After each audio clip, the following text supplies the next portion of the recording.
Bismillahirrahmanirrahim. Assalamualaikum warahmatullahi wabarakatuh.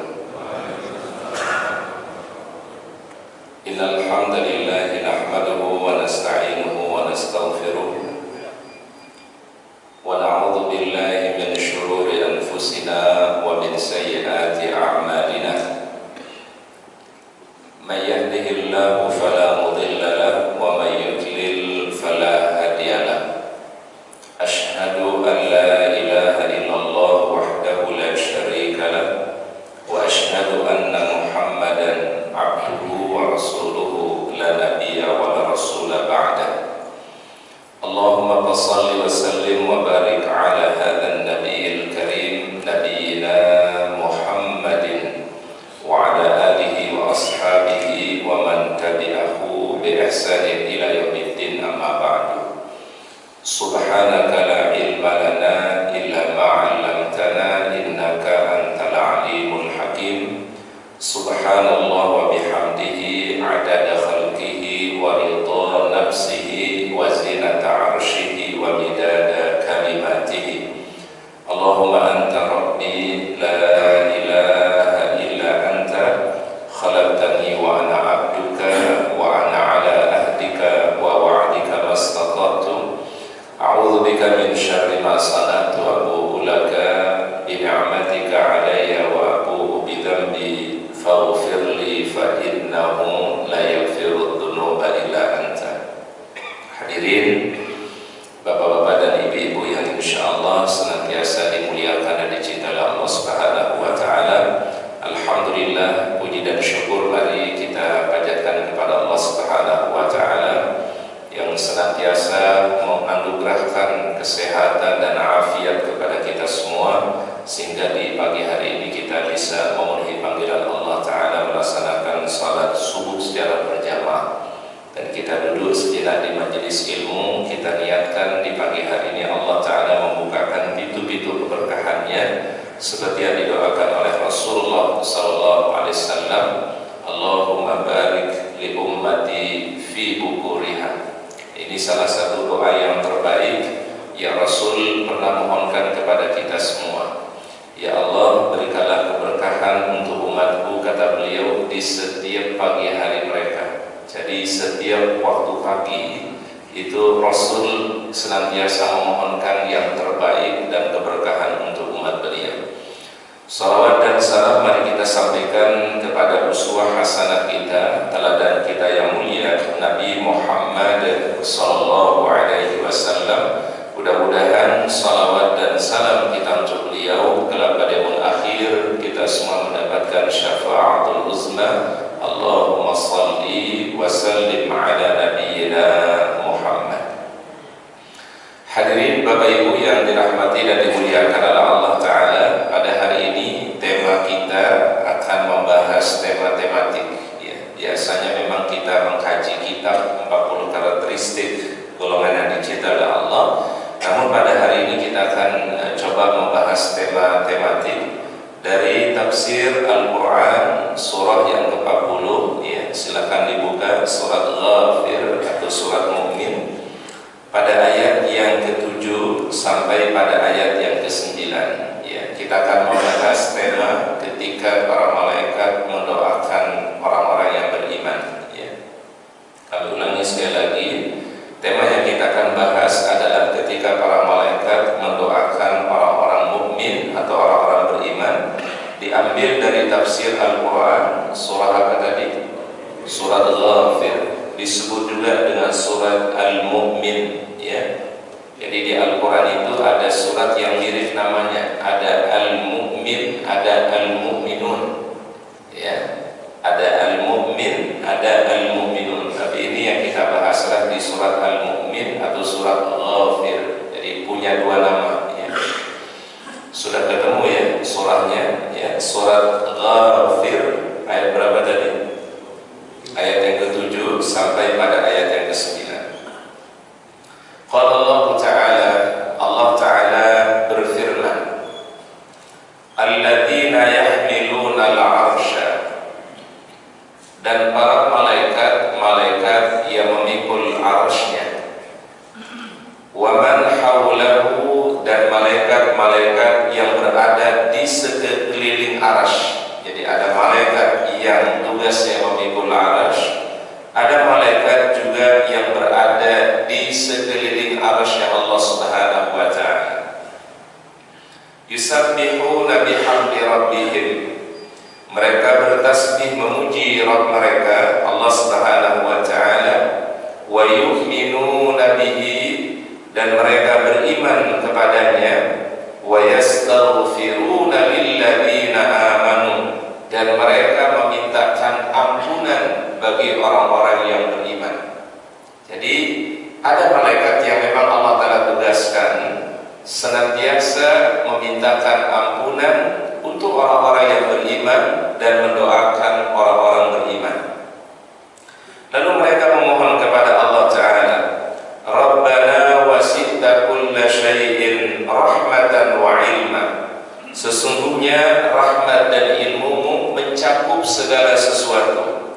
Faghfir lilladzina tabu, maka ampunilah orang-orang yang bertaubat kepadamu, wattaba'u sabilaka, dan yang mengikuti jalanmu ya Allah, wa qihim adzabal jahim, dan selamatkan mereka dari siksa api neraka jahannam. Lalu kemudian mereka berdoa, Rabbana, ya Allah ya Rabb kami, wa adkhilhum jannati adnin allati wa'adtahum, masukkanlah mereka di dalam surga-surga Aden yang telah Engkau janjikan kepada mereka.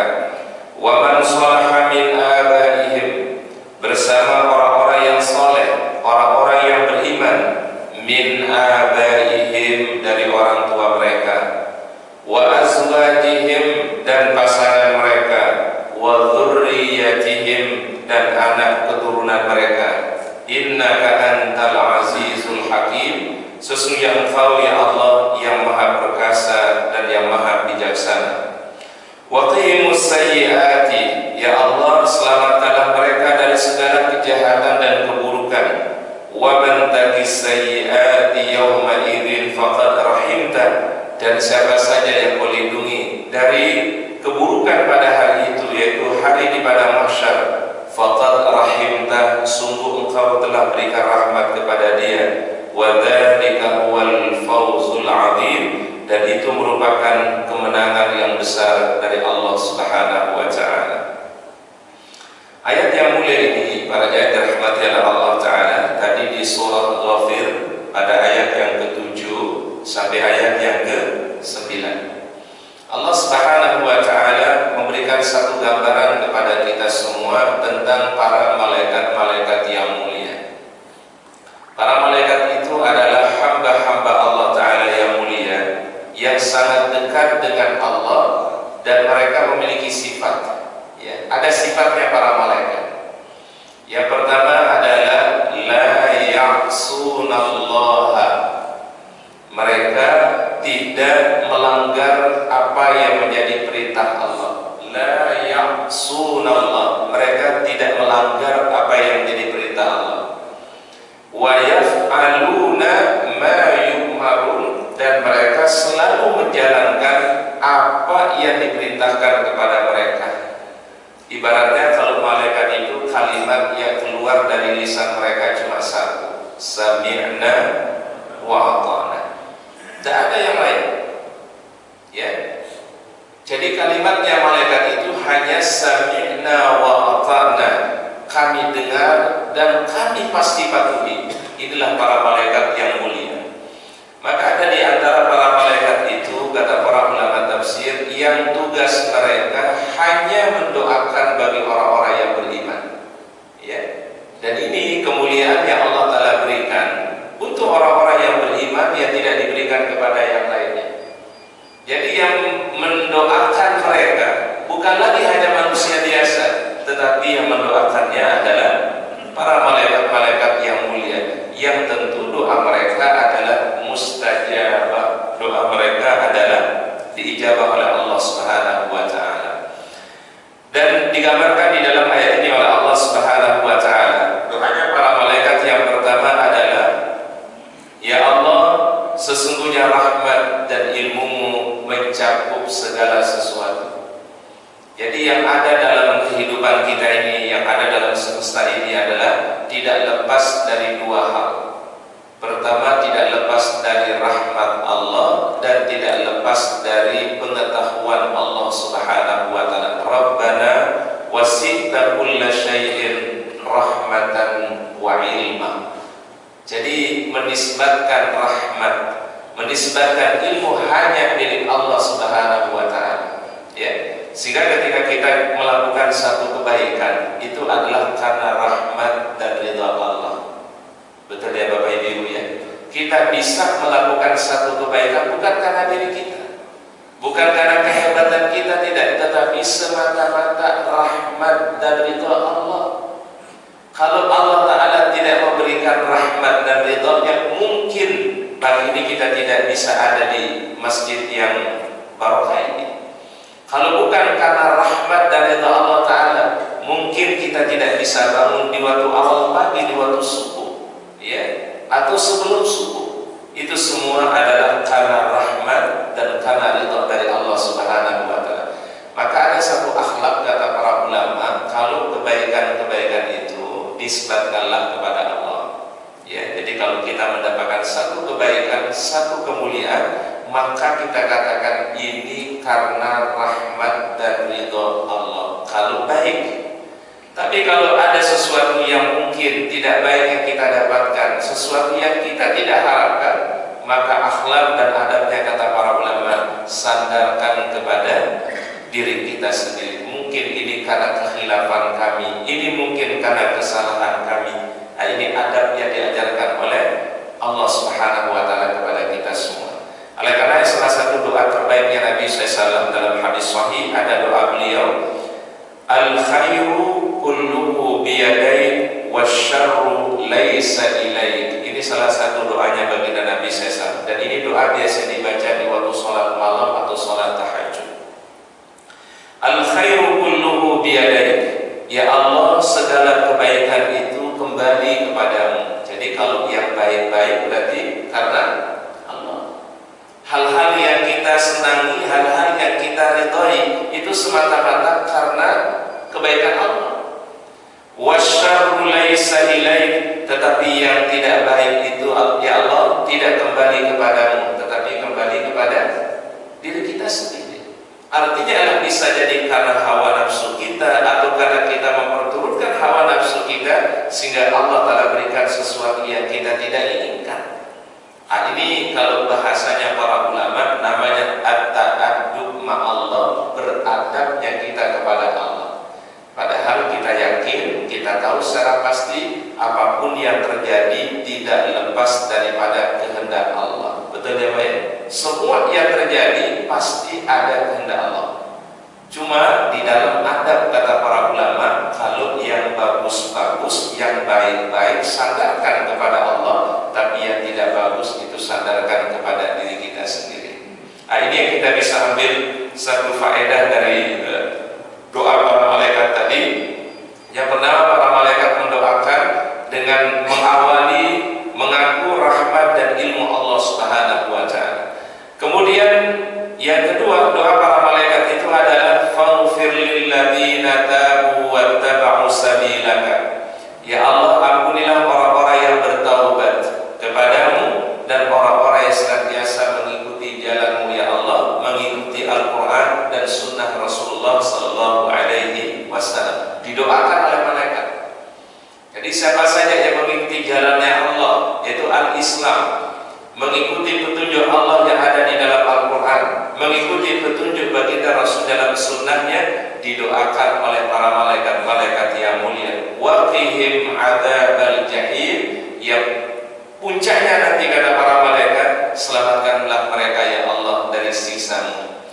Kemudian malaikat itu berdoa, ya Allah, masukkanlah mereka, orang-orang beriman itu, dalam surga-Mu bersama orang-orang yang mereka cintai. Berarti orang-orang mukmin, salah satu kebaikan yang Allah Ta'ala berikan adalah mereka bisa berkumpul kembali bersama keluarga mereka.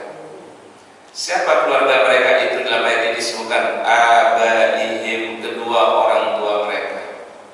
Karena setiap anak pasti berkeinginan untuk berkumpul kembali dengan siapa? Kedua orang tuanya.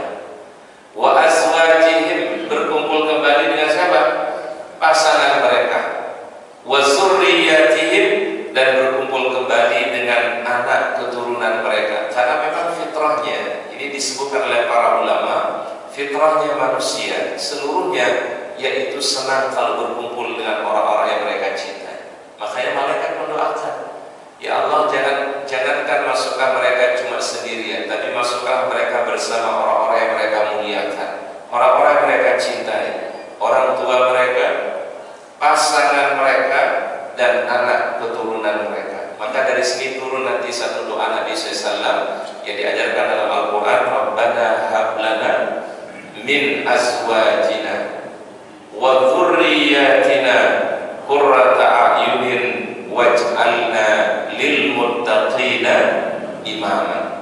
Ini doa Allah Ta'ala sebutkan di dalam Al-Quran, ya Allah, jadikanlah dari pasangan kami, dari anak keturunan kami sebagai penyejuk hati kami, dan jadikan kami sebagai imam bagi orang-orang yang bertakwa. Rabbana hablana min azwajina wa dzurriyyatina qurrata a'yunin waj'alna lil muttaqina imama. Para ulama salafus saleh terdahulu mengatakan apa? Dulu di kalangan para sahabat, mereka saling mengingatkan dengan doa ini. Dijadikan doa dalam setiap keluarga orang-orang beriman, bahkan dijadikan sebagai doa pengingat di antara mereka.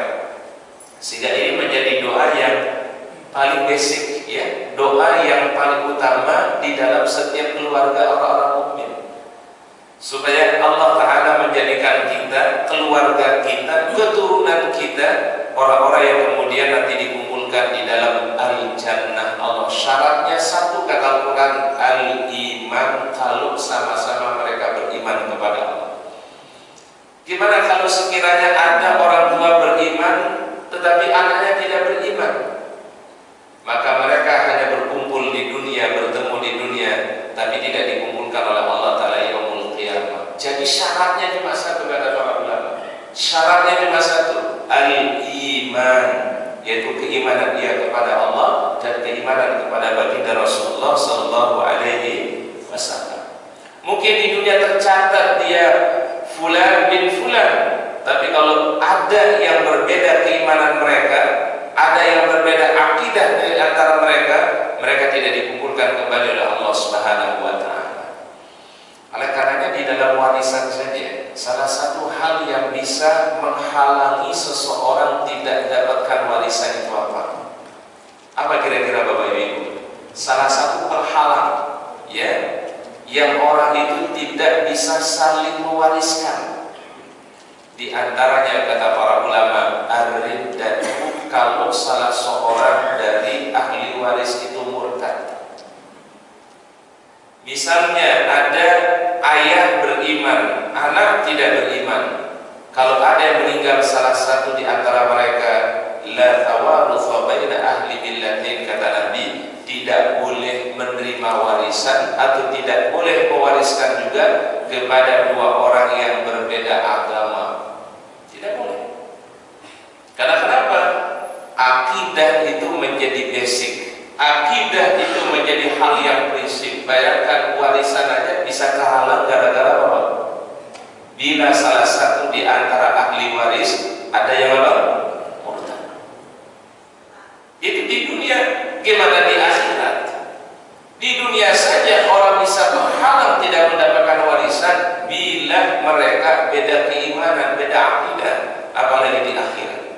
Maka salah satu doanya para malaikat ini adalah, ya Allah, masukkanlah mereka dalam surga itu bersama orang-orang yang beriman, orang-orang yang soleh, dari orang tua mereka, dari pasangan mereka, dan dari anak keturunan mereka. Supaya kenapa mereka berkumpul di dunia dalam kebaikan, dalam iman kepada-Mu ya Allah, dan kumpulkanlah mereka kelak di dalam al-jannahnya Allah. Bahkan tidak sampai itu, kata Rasulullah SAW, seorang sahabat saja ketika dia memiliki sahabat yang beriman, itu sahabat itu bisa menjadi syafaat bagi temannya yang lainnya. Maka Imam Syafi'i mengatakan, akthiru minas sohbati sholihati. Ya, kita disuruh memperbanyak teman-teman yang baik, sahabat-sahabat yang baik. Untuk apa, kata Imam Syafi'i? Fa innahu syafa'atan lakum yawmal qiyamah, karena teman itu bisa menjadi syafaat nanti pada hari kiamat. Jadi selain keluarga, ternyata persahabatan karena iman kepada Allah, ukhuwah menjadi sebab orang nanti mendapatkan syafaat dari sahabat-sahabatnya. Nah, ini yang kita ambil pembelajaran dari doa para malaikat tadi, di mana malaikat mendoakan, ya Allah, masukkanlah mereka di dalam surga bersama orang-orang yang beriman di antara keluarga mereka, orang tua mereka, pasangan mereka, dan juga bersama siapa? Anak keturunan mereka. Dari ayat ini juga turun doa yang mulia yang pernah diucapkan oleh Nabi Ibrahim alaihissalam, Rabbi habli minas shalihin. Ini doanya Nabi Ibrahim alaihissalam, Rabbi habli minas shalihin. Ya Allah, jadikanlah anak keturunan kami adalah keturunan yang baik, keturunan yang soleh dan solihah. Inilah doanya Nabi Ibrahim alaihissalam. Oleh karena diceritakan dalam satu riwayat, ini diriwayatkan dari Ibnu Atiyah, ya, ini seorang ulama, ya. Ini dikisahkan oleh seorang ulama bernama Ibnu Atiyah. Balaghani anna rajulan qala li ba'di shalihin. Ya, dulu ada seorang laki-laki yang pernah datang kepada orang-orang yang soleh, ya. Dan laki-laki ini datang kepada orang soleh meminta doa. Dan ini yang kita pelajari kalau di akidah itu, salah satu doa yang boleh diminta yaitu doa dari orang-orang yang soleh kalau masih hidup. Syaratnya adalah mereka masih hidup. Bertawassul dengan doa orang soleh boleh, bertawassul dengan doa orang-orang yang baik boleh, bertawassul dengan doa sahabat-sahabat yang baik boleh. Syaratnya adalah in kana hayyan, bila masih dalam keadaan hidup. Oleh karenanya dulu di zaman Nabi Shallallahu Alaihi Wasallam, bila terjadi hujan, ya, kalau terjadi kemarau panjang, mereka bertawassul dengan doa Nabi Shallallahu Alaihi Wasallam. Ya, jadi bila terjadi kemarau yang panjang, maka para sahabat datang kepada Rasulullah SAW meminta didoakan supaya turun hujan. Tapi begitu Rasulullah SAW telah wafat, kata Umar bin Khattab, kami bertawassul dengan pamannya Nabi Sallallahu Alaihi Wasallam, yaitu Al-Abbas radhiyallahu anhu. Jadi ketika para sahabat Rasul masih hidup, mereka bertawassul dengan doa Nabi kalau terjadi kekeringan, kalau terjadi kemarau panjang. Tetapi setelah wafatnya Rasulullah SAW, apa kata Umar bin Khattab? Kami bertawassul kepada pamannya Nabi SAW, Al-Abbas radhiyallahu anhu, karena Al-Abbas masih hidup. Ya. Dan kalau kita coba perhatikan, Pak, mana yang lebih mulia, Al-Abbas atau Umar bin Khattab radhiyallahu anhu? Tentu adalah Umar bin Khattab lebih mulia. Tetapi mengajarkan kepada kita semua, Al-Abbas seorang yang soleh dari kalangan sahabat Nabi Sallallahu Alaihi Wasallam dan sekaligus pamannya Nabi Sallallahu Alaihi Wasallam. Maka Umar bin Khattab dengan tawadu meminta doa dari Al-Abbas radhiyallahu anhu. Berarti doa orang yang baik, doa orang yang soleh, kita boleh bertawassul dengannya. Tapi syaratnya tadi apa? In kana hayyan, kalau masih hidup. Bertawassul dengan doa orang saleh. Dan ini dilakukan oleh sahabat siapa tadi? Umar bin Khattab radhiyallahu anhu wa ardhah, yang kita kenal sahabat yang terbaik setelah Abu Bakar As-Siddiq radhiyallahu anhu.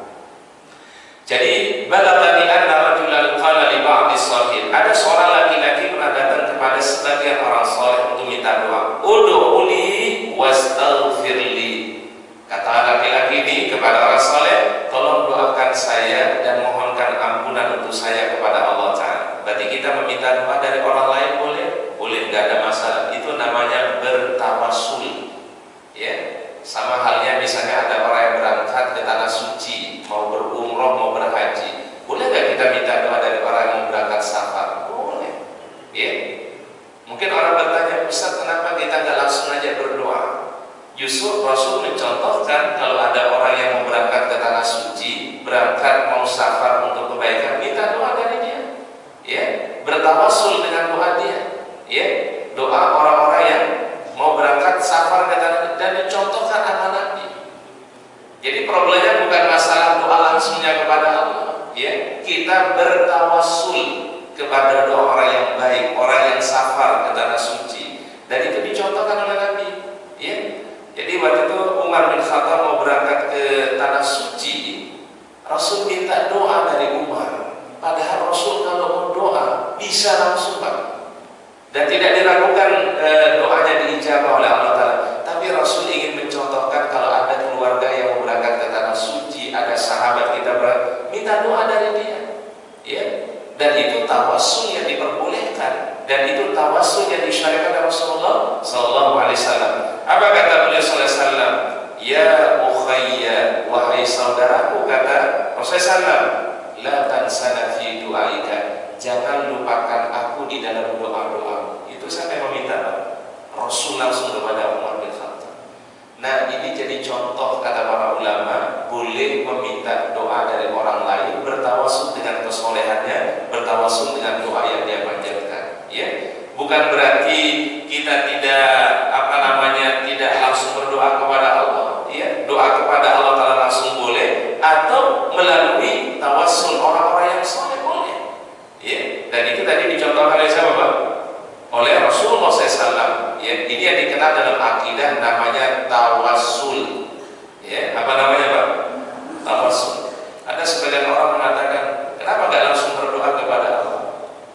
Rasul berdoa kepada Allah langsung, tapi Rasul juga mencontohkan minta doa dari orang soleh. Begitu memahaminya Pak ya. Ya. Nanti jangan sampai orang menafikan tawasul meminta doa kepada orang soleh yang musafir ke tanah suci. Bukan begitu memahaminya. Ya. Rasul sendiri yang mencontohkan. Berarti kalau contohnya dari Nabi, ya boleh nggak? Oh. Misal para jamaah Bapak Ibu, ada saudara yang berangkat ke tanah suci, boleh nggak kita minta doa kepada saudara kita berangkat ke suci? Boleh. Dan ini yang dicontohkan oleh Rasulullah SAW. Bukan berarti orang yang bertawasul minta doa dari orang lain berarti dia tidak minta doa secara langsung kepada Allah. Ini justru dicontohkan oleh siapa? Rasulullah Sallallahu Alaihi Wasallam. Jadi konteksnya harus dibedakan apa ya?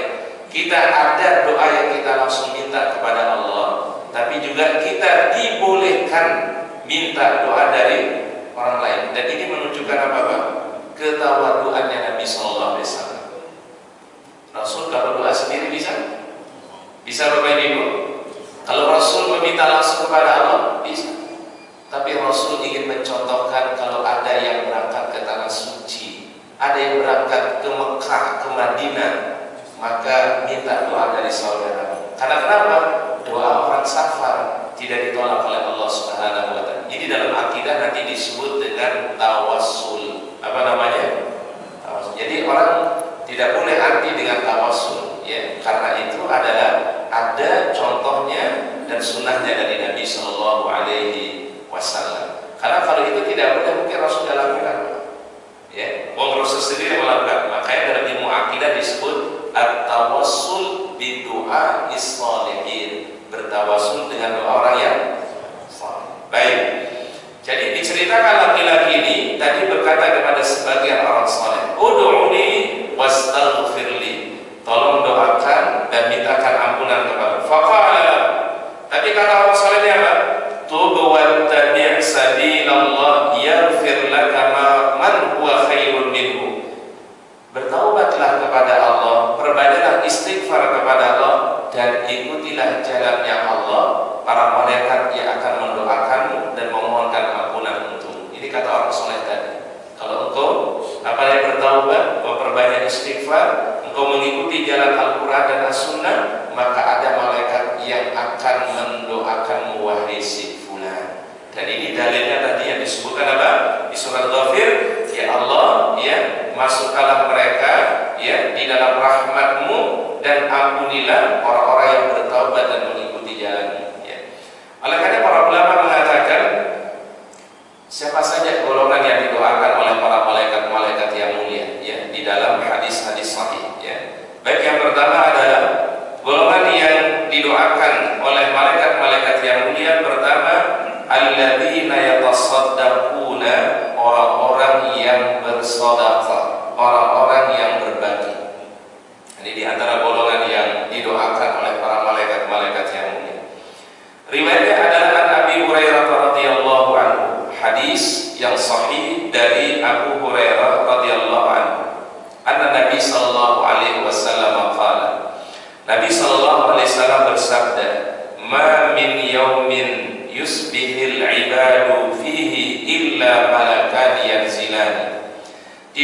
setiap hari kata Nabi di waktu sobah. Ya, sobah itu kapan Pak? Di waktu pagi. Ya. Makanya kalau kita zikir waktu pagi ucapannya apa Pak? Asbahna wa asbahal mulku lillah walhamdu lillah la ilaha illallah wahdahu la syarika lah. Allahumma ma asbaha bi min ni'matin aw bi ahadin min khalq. Itu sobah. Sobah itu tiap pagi. Ma min yaumin, tidaklah dalam setiap hari kata Nabi, yusbihil ibadu, di waktu pagi itu, di waktu pagi setiap hamba itu Allah Ta'ala turunkan malakan yang zilani. Ada dua malaikat yang turun, yang diutus oleh Allah Subhanahu wa Ta'ala. Nah, kalimat pagi ini ada sedikit perbedaan para ulama. Kapan disebut dengan sobah? Ya, kapan disebut dengan apa? Sobah. Sehingga nanti orang akan memahaminya. Berarti sedekah di waktu pagi itu kapan waktunya? Ya. Ada dua mazhab para ulama. Mazhab yang pertama mengatakan ba'dal fajri ila syuruk. Jadi sobah itu adalah dari adzan subuh sampai syuruk. Itu disebut dengan sobah namanya. Disebut dengan apa? Sobah. Berarti sedekah itu bisa dilakukan di antara waktu tadi. Sobah juga termasuk kata para ulama ba'da syuruk ila az-zawal, dari waktu syuruk sampai waktu zawal, batas akhir daripada sholat duha. Ya, disebut juga masih kategorinya as-sobah. Oleh karena Imam Nawawi mengatakan kalau orang nggak bisa baca zikir pagi antara waktu subuh sampai waktu syuruk, boleh dibaca di waktu duha sampai akhir waktu duha. Misalnya Bapak Ibu tidak sempat membaca zikir pagi itu antara subuh sampai waktu syuruk, Imam Nawawi mengatakan masih dibolehkan dibaca di waktu apa tadi? Duha sampai akhir waktu duha. Dan ini keringanan yang Allah Ta'ala berikan. Mungkin di waktu pagi kita tidak sempat, maka masih ada kesempatan di waktu berikutnya. Dan kategorinya masih namanya sobah. Apa sobah? Dikategorikan masih waktu apa? Pagi, ya. Nah, dua malaikat ini berdoa. Yaqulu ahaduhuma, ya, salah satu di antara malaikat berdoanya, Allahumma a'ti munfikan khalafan. Ya Allah, berikan bagi orang yang bersedekah, bagi orang yang berbagi di waktu pagi hari ini khalafan. Khalaf itu artinya adalah ganti yang baik. Khalaf namanya Pak. Jadi ada malaikat yang setiap pagi mendoakan bagi orang-orang berbagi sedekah, mengatakan apa? Ya Allah, berikan bagi orang-orang yang berbagi pada hari ini, yaitu khalafan, ganti yang terbaik. Imam Nawawi menjelaskan gimana cara diganti sama Allah. Apakah ganti itu mesti dengan materi? Kata beliau tidak. Ya, sehingga nanti ibadah itu tidak transaksional Pak. Ya, paham dan transaksional. Jangan berdasarkan matematika transaksi Pak. Kalau saya sedekah 50.000, nanti kalau dikalikan sekian jadi 500.000, jangan. Ini repot kalau orang ibadah berdasarkan transaksional ya. Kalau saya sedekah ini nanti dapat ini, jangan. Kita yakin setiap apa yang diberi di jalan Allah, setiap kebaikan pasti dibalas oleh Allah, walaupun mungkin tidak mesti dalam bentuk apa? Materi. Ya. Oleh karena kata Imam Nawawi, bagaimana cara diganti? Pertama, bibarakatil mal, bisa dengan keberkahan harta yang Allah Ta'ala berikan. Bisa jadi dengan sedekah di waktu pagi itu Allah Ta'ala berkahi hartanya. Kedua, bisehat, bisa diberikan sehat oleh Allah. Jadi kalau bapak ibu diberikan sehat, dijaga kesehatan oleh Allah, bisa jadi karena sedekah yang dia keluarkan. Ya. Jadi kalau kita dikasih sehat badan kita, diberikan afiat sama Allah, ini karena sedekah yang dikeluarkan. Ketiga, kata Imam Nawawi, bisa saja dengan cara dimudahkan urusan-urusannya oleh Allah Ta'ala, urusan keluarganya, urusan anak, dimudahkan sama Allah Ta'ala. Cara diganti, ya. Dan yang keempat, kata beliau, cara diganti adalah Allah selalu dibimbing ia di dalam kebaikan.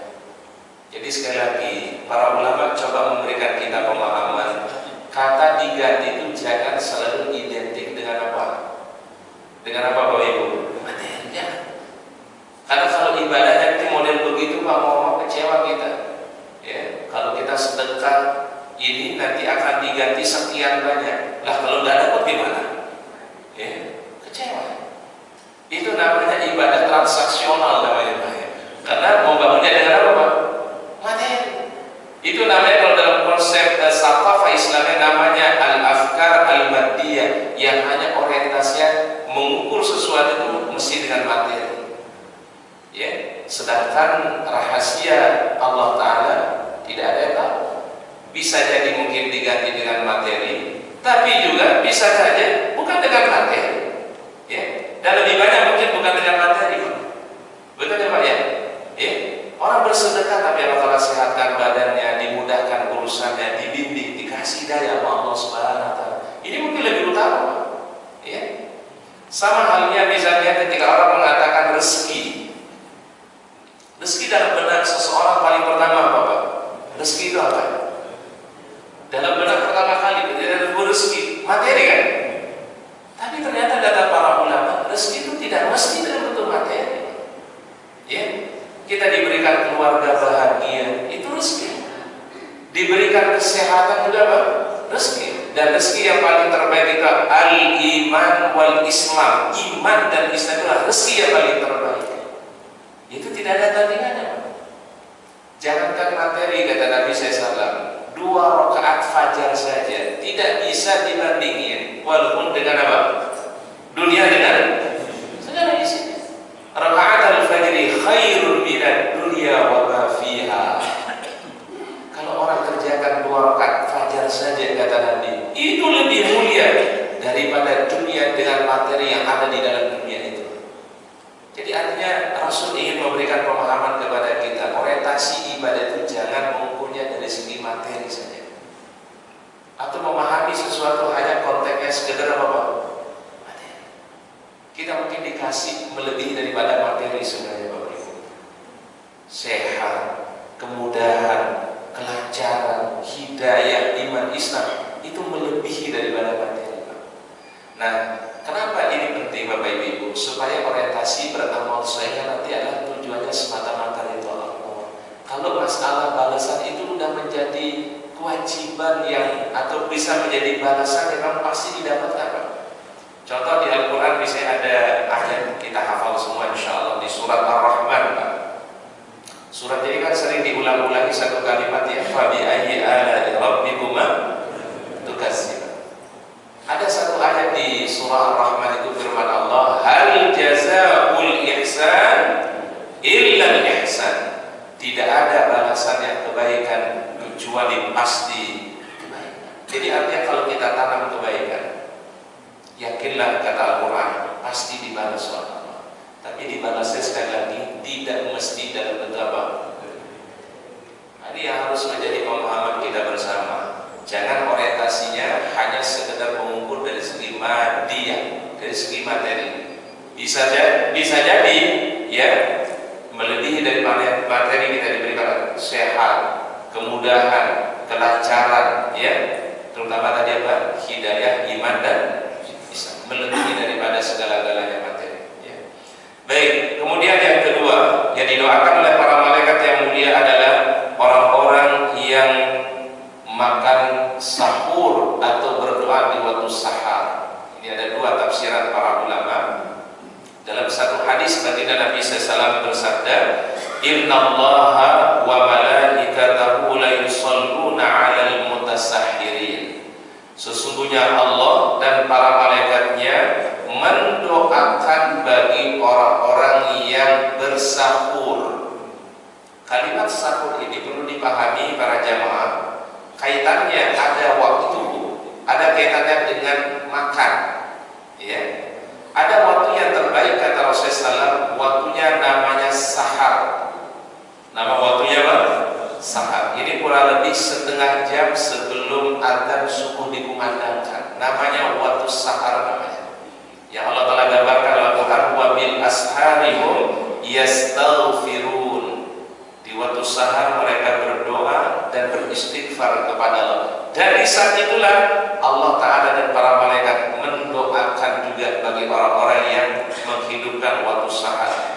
habis tahajud digunakan untuk kita berdoa, beristighfar, ya, tilawah, itu yang paling terbaik. Waktunya namanya apa tadi? Sahur. Kalau orang makan di waktu itu namanya sahur. Jadi kalau waktunya namanya sahar, kalau makannya namanya apa? Sahur. Dan ini sunnah daripada Nabi SAW kalau kita ingin berpuasa.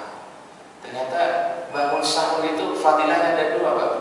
Pertama, fadilah doanya waktu itu diijabah, mendapatkan doa dari para malaikat yang mulia.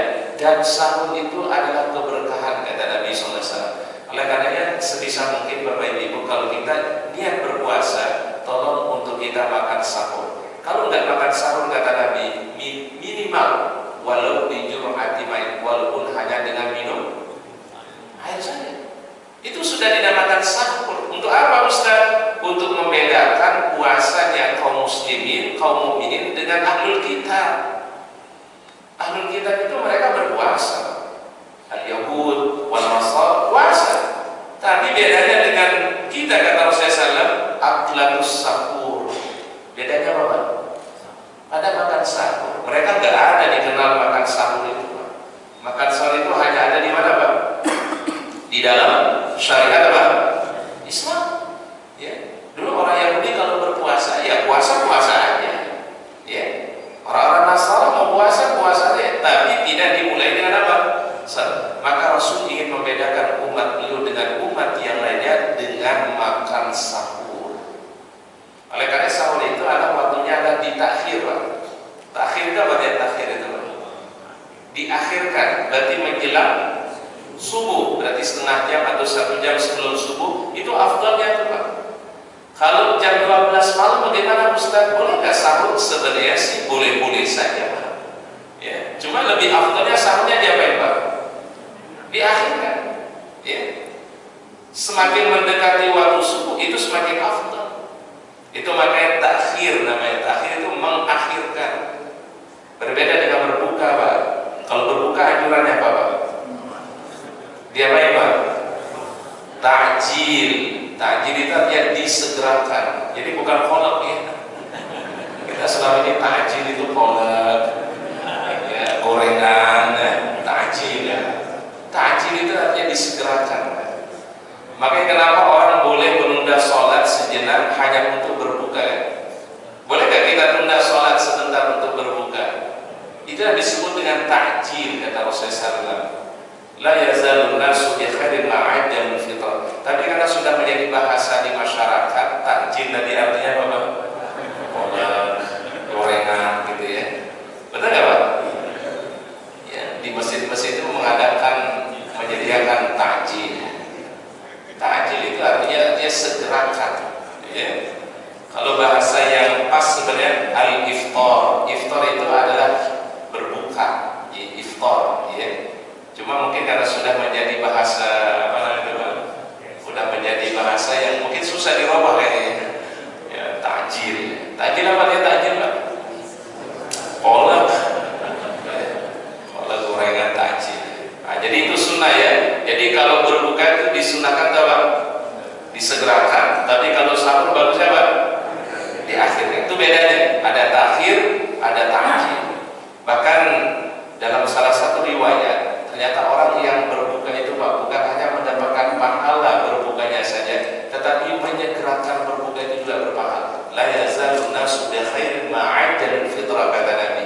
Seseorang terhitung mendapatkan kebaikan ketika dia segerakan untuk berbuka. Maka begitu adzan dikumandangkan, langsung dibatalkan, langsung berbuka. Ya, tidak boleh diakhir-akhirkan, jangan. Ya, justru berbuka disuruh apa? Disegerakan, ya. Baik, kemudian yang ketiga, golongan yang ketiga yang didoakan oleh para malaikat, ad-du'a li akhihil muslim bil dhahril ghaib. Orang-orang yang terbiasa mendoakan saudaranya kaum muslimin.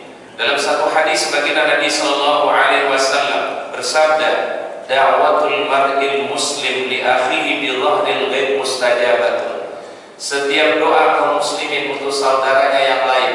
Jadi kalau kita doakan Allahumma ighfiril muslimina wal muslimat wal mu'minina wal mu'minat, dibiasakan doa ini para jamaah. Allahumma ighfiril muslimina wal muslimat wal mu'minina wal mu'minat al ahya minhum wal amwat. Atau doanya Nabi Ibrahim misalnya, ya, yaitu doa apa? Rabbana ighfir lana wa li walidayna wa li ikhwanina alladziina sabaquna bil iman wa la taj'al fi qulubina ghillan lil ladziina amanu rabbana innaka raufur rahim. Yang penting menyisihkan doa itu untuk kaum muslimin. Ya, ini maksud hadis ini. Da'watul mar'il muslim li akhihi bi dhahril ghaib mustajabatun. Inda ra'sihi, rasul itu sebenarnya kepala ya. Inda ra'sihi, di atas kepala mereka firman sabda Rasulullah, malakul muwakkal, ada malaikat yang dikirim oleh Allah. Setiap ada orang berdoa untuk saudaranya, ada malaikat yang dikirim oleh Allah Ta'ala. Lalu malaikat itu mengatakan apa? Amin. Apa amin? Ya Allah, kabulkan. Wala bimislin, dan Anda mendapatkan seperti apa yang Anda doakan untuk saudaramu. Jadi artinya Bapak Ibu, kalau kita doakan kaum muslimin, misalnya Allahumma ighfir, ighfir itu artinya ampuni saudara kami kaum muslimin, laki-laki muslim perempuan mukmin, laki-laki mukmin perempuan, maka hakikatnya kata malaikat itu ampunan juga Allah Ta'ala berikan kepada yang berdoa. Kita doakan ke orang lain, tetapi doa itu juga kembali kepada siapa? Diri kita sendiri. Kalau kita doakan saudara kita, ya Allah berikan kesembuhan untuk Bapak si fulan, ya Allah berikanlah dia kesembuhan, angkatlah sakitnya ya Allah. Sebenarnya itu doa itu juga kata para malaikat mendoakan kita, wahai si fulan, semoga Anda juga mendapatkan kesehatan. Kalau Anda sakit diberikan kesehatan oleh Allah dan kesembuhan. Masya Allah. Jadi kita berdoa untuk orang lain, tetapi efeknya kembali kepada siapa? Diri kita sendiri.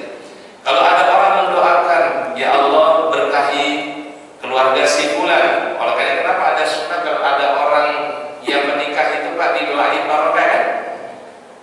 Barakallahu laka wa baraka alaika wa jama bainakuma. Sebenarnya ketika kita doakan dia dengan berkah, itu kembali kepada yang berdoa. Kita bilang semoga Allah memberkahi Anda, berarti sebenarnya juga kita juga mendapatkan keberkahan dari doa yang kita panjatkan untuk saudara kita. Makanya ada kalimat yang bagus sebenarnya. Kenapa di dalam doanya kaum muslim itu selalu ada kalimat barakallahu fiik. Ya, betul nggak? Artinya barakallahu fiik, semoga Allah memberikan keberkahan tanah. Sebenarnya ucapan itu secara tidak langsung kembali kepada siapa?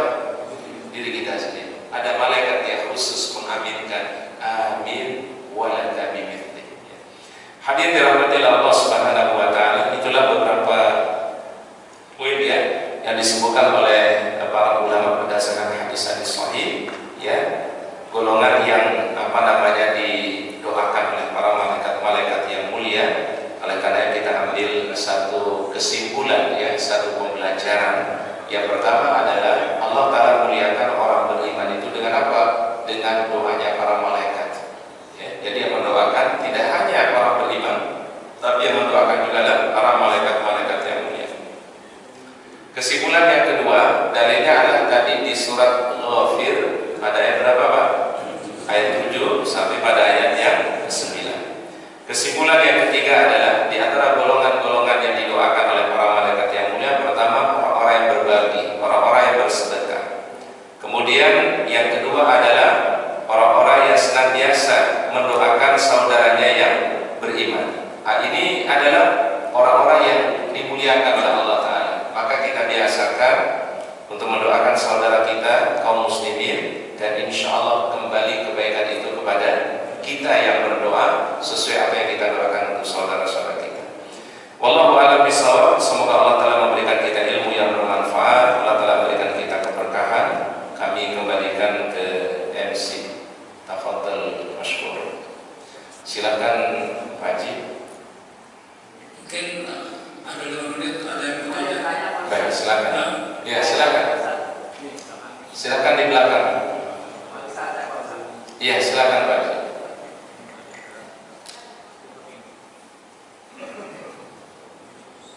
Sangat bermanfaat. Assalamualaikum warahmatullahi wabarakatuh. Waalaikumsalam warahmatullahi wabarakatuh. Seperti kata imsak itu artinya apa Pak Ustaz? Apa kalau kita lagi sholat, maksudnya waktu itu udah waktunya azan subuh, bolehkah kita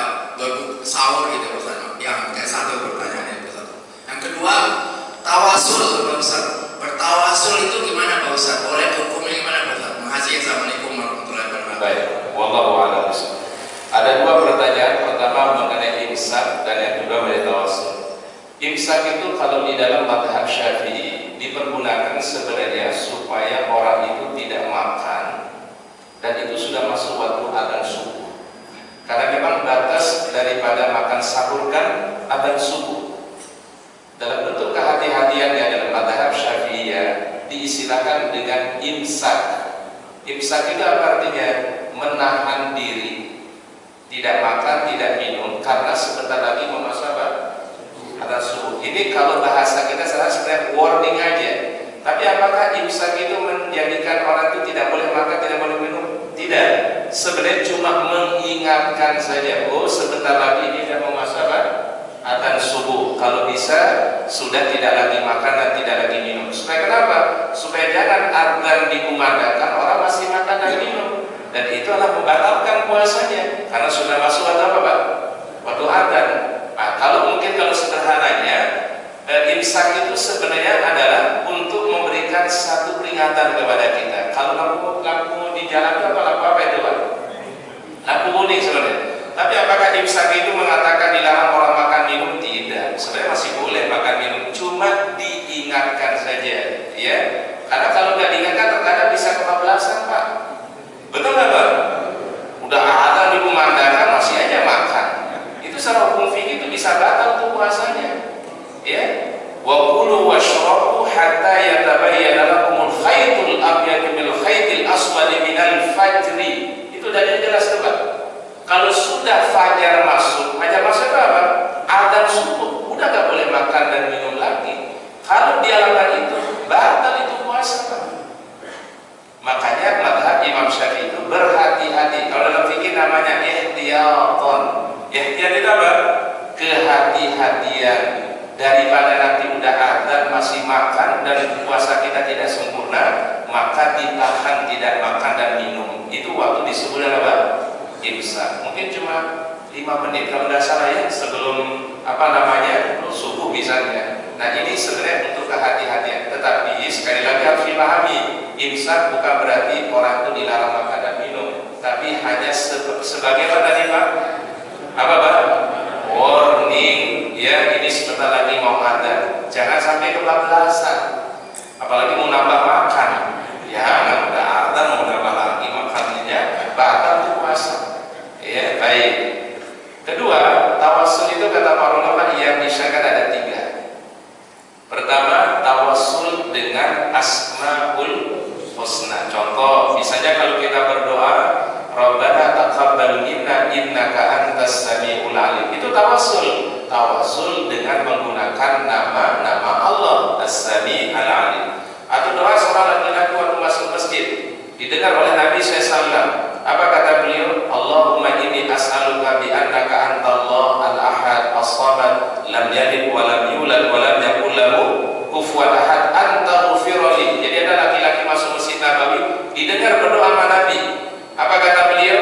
Laki-laki tadi berdoa dengan asmaul husna yang mulia. Apabila dia berdoa, doanya diijabah oleh Allah. Berarti kalau kita berdoa yang di dalamnya asmaul husna, doanya sangat diijabah oleh Allah. Itu namanya bertawassul. Ini yang pertama. Tawassul yang kedua, tawassul dengan menyebutkan amal baik yang pernah diperbuat. Misalnya kita habis baca Quran, boleh nggak kita habis baca Quran? Ya Allah, kalau sekiranya dengan baca Quran ini semata-mata karena ridho-Mu, mudahkan urusan kami, berkahi keluarga kami. Boleh, itu namanya tawassul dengan amal soleh yang diperbuat. Ya, seperti misalnya contoh, Rabbana innana amanna faghfir lana. Ya Allah, kami telah beriman, maka ampuni dosa-dosa kami. Dia bertawassul dengan apa? Iman yang dia miliki kepada Allah, supaya Allah telah ampuni dosa-dosanya. Itu namanya bertawassul dengan apa? Amal soleh. Dan ini penguatnya adalah dalam hadis sahih, ada 3 orang yang pernah terjebak di dalam gua. Pernah dengar ceritanya Bapak Ibu? Dalam hadis Riyadhus Shalihin, di kitab Riyadhus Shalihin, ada orang yang terjebak dalam gua. Mereka tidak bisa keluar sampai mereka menyebutkan amal soleh mereka. Satu, ada anak yang berbakti kepada orang tuanya. Satu, ada orang yang sangat amanah. Dan yang ketiga, ada orang yang meninggalkan perbuatan dosa karena takut kepada Allah. Dan masing-masing kan menyebutnya, ya Allah, kalau saya lakukan itu karena mengharap ridho-Mu, tolong berikanlah kami kemudahan. Bergeser tuh batu yang menutupi gua itu kan. Cuma mereka belum bisa keluar kan, sampai ketiga-tiganya udah sebutin baru semakin melebar itu dibuka oleh Allah Subhanahu wa taala. Disimpulkan oleh para ulama, ini namanya tawasul dengan amal-amal soleh. Apapun bentuknya, mau amal wajib, amalan sunnah boleh. Yang ketiga adalah tadi yang kita bahas, bertawasul dengan doa orang yang soleh, teman yang soleh, sahabat yang soleh. Boleh kita minta doa dari teman dan sahabat kita yang soleh. Seperti Rasul tadi minta doa dari siapa Pak? Dari siapa Pak? Dari Umar. Atau seperti Umar minta doa kepada siapa? Al-Abbas. Padahal kalau kita bandingkan dulu ya Pak ya, Rasul dan Umar mana lebih mulia Pak? Rasul. Tapi Rasul minta doa dari Umar. Ya. Kemudian Umar minta doa kepada siapa tadi Pak? Al-Abbas pamannya Nabi. Yang lebih mulia kata para mana? Umar bin Khattab. Al-Abbas soleh dia. Maka Umar minta doa dari orang yang soleh. Dan ini jadi contoh kata para ulama, selevel apapun kesolehan seseorang tetap bisa minta doa dari orang lain. Ini akhlak yang diajarkan oleh siapa? Rasul, diajarkan oleh Umar bin Khattab. Ini yang disebut dengan bertawasul dengan orang-orang yang soleh. Tidak ada masalah. Dan itu dicontohkan oleh Rasulullah SAW sendiri. Ya. Baik itu tawasul ya Pak. Baik, wallahu a'lam bishawab. Ustaz, kalau orang yang sudah meninggal tidak bertawasul itu misal orang tua kita atau keluarga kita gimana Pak Ustaz? Kalau bertawasul kepada orang yang meninggal dunia tentu tidak boleh Pak. Ya. Karena kenapa? Kalau orang sudah meninggal dunia tentu sudah terputus. Ya. Bertawasul kepada orang yang meninggal dunia.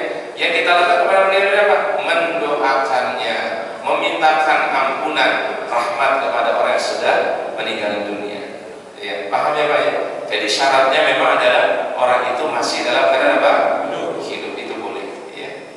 Wallahu a'lam bishawab. Mungkin itu yang bisa kita kaji pada kesempatan hari ini. Semoga Allah Ta'ala berikan ilmu yang bermanfaat. Allah Ta'ala berikan kita keberkahan.